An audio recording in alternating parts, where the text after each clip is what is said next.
முருங்கைக்கீரை ஒரு வரப்பிரசாதம். எங்கும் காணப்படும் முருங்கையை அரிதாக கிடைக்கும் மூலிகைகளை விட ஏராளமான மருத்துவ குணங்கள் இருக்குது அப்படின்னு சொல்கிறாங்க.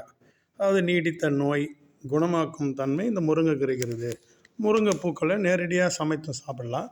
முருங்கை பூவில் தாமிரம் இருக்குது, பாஸ்பரஸ் இருக்குது, துத்தநாகம் போன்ற தனிமங்கள்லாம் இருக்குது.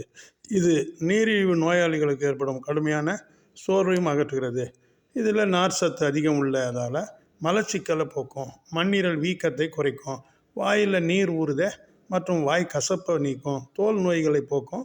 முருங்கைப்பூக்களை சேகரித்து மோரில் கலந்து உப்பு தவிர்த்து அருந்துவது நல்லது அப்படின்றாங்க. பெண்களுக்கு ஏற்படும் அதிக இரத்தப்போக்கு கட்டுப்பட இந்த முருங்கை பிஞ்சு அதிக உணவில் சேர்ப்பது நல்லது.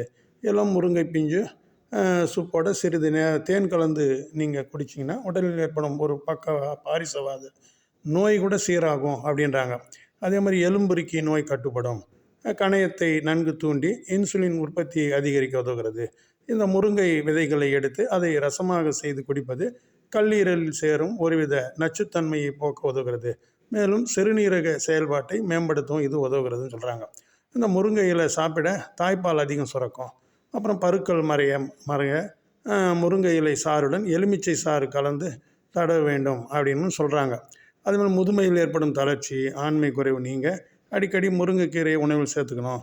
முருங்கை உடலுக்கு வறட்சியை நீக்கி குளிர்ச்சியை தரும். மனிதர்களுக்கு தேவையான 20 அமினோ அமிலங்களில் 18 வகை இந்த கீரையில் இருக்குது. மொத்தத்தில் முருங்கைக்கீரையை மலிவான விலையில் கிடைக்கும் போது வரப்பிரசாதமாக அள்ளணும் அப்படின்றாங்க. நன்றி, வணக்கம்.